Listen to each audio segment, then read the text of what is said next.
میرے YouTube channel کے معزز ناظرین، میں ہوں طیب حسن اور آپ دیکھنے اور سننے والوں کو السلام علیکم۔ دوستو، جب ہم تاریخ عالم میں مسلمان سپہ سالاروں کا عکس تلاش کرنے کی جسارت کرتے ہیں تو ہمیں کہیں ایوبی جلالت اور کہیں غزنوی للکار سنائی دیتی ہے، اور اگر مزید پیچھے پلٹ کر دیکھا جائے تو خالد بن ولید رضی اللہ تعالیٰ عنہ کے علاوہ ان مجاہدین کی ایک طویل فہرست ملتی ہے جنہوں نے اپنی قوت ایمانی کے بل بوتے پر دنیا کی تاریخ کو ایک نیا موڑ بخش دیا۔ سلطان نور الدین زنگی، طارق بن زیاد، محمد بن قاسم اور اس قبیلے کی کئی اور شخصیات بلا شبہ اوراق تاریخ میں آج بھی مسلمانوں کی عظمت رفتہ کی گواہی دیتی ملتی ہیں، لیکن آج کی اس زیر نظر ویڈیو میں ہم اپنے ناظرین کے سامنے اس مرد میدان کا تذکرہ رکھیں گے جس نے افغانستان کے سنگلاخ پہاڑوں سے اٹھ کر ہندوستان کو رنگین کرتے ہوئے خود کو محمود غزنوی کا عسکری اور سیاسی جانشین ثابت کیا۔ ہماری مراد ہے سلطان شہاب الدین غوری سے، جس نے اپنی بے مثال ہمت اور شجاعت کی بدولت دہلی پر پرچم اسلام لہرا کر اس بنجر زمین کو اللہ اکبر کے ایمان افروز صداؤں سے آشنا کیا۔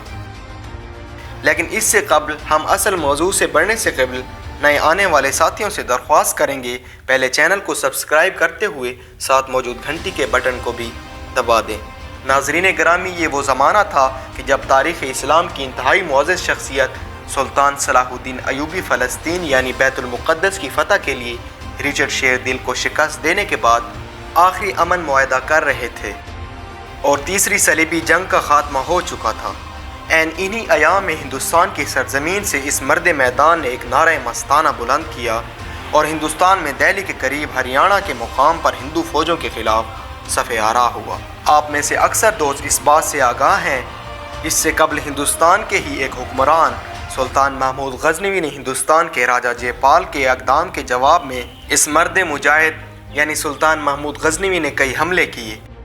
راجہ جے پال کی خودکشی کے بعد بھی اس کی اولاد راجہ آنند پال، بھیم پال نڈراس اس مرد خدا کی طاقت کو آزماتے رہے، لیکن محمود کی قوت ایمانی کے سامنے ان کی کوئی چال نہ چل سکی۔ لیکن محمود نے ہندوستان پر قبضے کو اپنی منزل نہ بنایا، البتہ اس نے مجبور ہو کر تخت لاہور کو اپنے پسندیدہ وزیر ایاز کے حوالے کر دیا، اور آج کا پاکستان جس میں پشاور سے لے کر ملتان تک کے تمام علاقے شامل تھے کو محمود غزنوی نے اپنی سلطنت کا حصہ بنا لیا۔ اب ایک دفعہ پھر سلطان شہاب الدین غوری میدان عمل میں اتر چکے تھے۔ سلطان شہاب الدین غوری نے ان علاقوں کا گورنر بننے کے بعد ہندوستان میں اسلامی حکومت کے قیام کا فیصلہ کرتے ہوئے جہاد کو اپنی منزل بنا لیا۔ یاد رہے کہ یہ وہی شہاب الدین غوری ہے جس نے ہندوستان کے راجہ پرتھوی راج کو شکست فاش سے دوچار کر کے ہند میں اسلام کی راہیں ہموار کیں اور یہاں پر باقاعدہ مسلم راج کا آغاز ہوا۔ ناظرین گرامی، معز الدین شہاب الدین محمد غوری کی شہادت بھی تاریخ کا ایک دلچسپ اور انوکھا واقعہ ہے،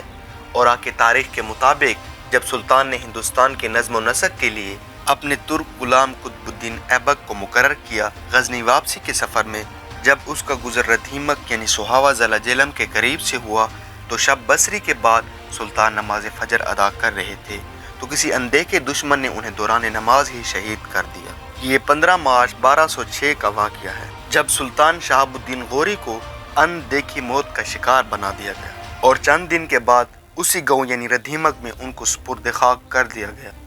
جبکہ ایک طویل عرصے تک اس سلطان ہند کا دربار عام دنیا کی نظروں سے پوشیدہ رہا، اور بالآخر پاکستان کے ایٹمی بم کے خالق ڈاکٹر عبدالقدیر خان نے قوم کے اس محسن کو گمنامی کی دنیا سے نکالنے کے لیے ردھیمک کے مقام پر جہاں پر سلطان خواب ابدی کی نیند سو رہا تھا پر ایک شاندار عمارت اور باغ بناتے ہوئے اسے خراج تحسین پیش کیا۔ ناظرین گرامی، شاید آپ جانتے ہوں کہ شہاب الدین محمد غوری کی اپنی کوئی اولاد نارینہ نہیں تھی، بلکہ وہ کہا کرتا تھا مختلف سلاطین کے ہاں ایک یا دو یا اس سے بھی زیادہ اولادیں ہوتی ہیں، ان میں سے کوئی ایک جانشین کا حقدار ٹھہرتا ہے، جبکہ میرے ہاں سینکڑوں بلکہ ہزاروں اولادیں ہیں۔ یعنی وہ اپنی عوام کو اولاد کے برابر مقام دیتا تھا، اور اس نے اپنے چند ترک غلاموں کو ایسی تربیت دے رکھی تھی کہ وہ وقت کے آنے پر نہ صرف اس کے سپاہی بلکہ منتظم اعلیٰ کے فرائض سر انجام دے سکیں۔ اس کے دنیا کے جانے کے بعد اس کی سلطنت 4 حصوں میں تقسیم ہو گئی تھی، جن میں سے ایک سلطنت دہلی تھی جو کہ خاندان غلامہ کی حکومت کے قیام کا باعث بنی، جبکہ ملتان کی حکومت سلطان ناصر الدین قباچہ کے حصے میں آئی۔ اس کے علاوہ غزنوی جو کہ غوری حکومت کا بنیادی گھر تھا کی باغ ڈور سلطان تاج الدین نے سنبھال لی، اور بنگال کی حکومت اختیار الدین محمد بن بختیار خلجی نے سنبھال لی، اور یوں غوری سلطنت شہاب الدین غوری کے بعد 4 حصوں میں تقسیم ہو کر رہ گئے۔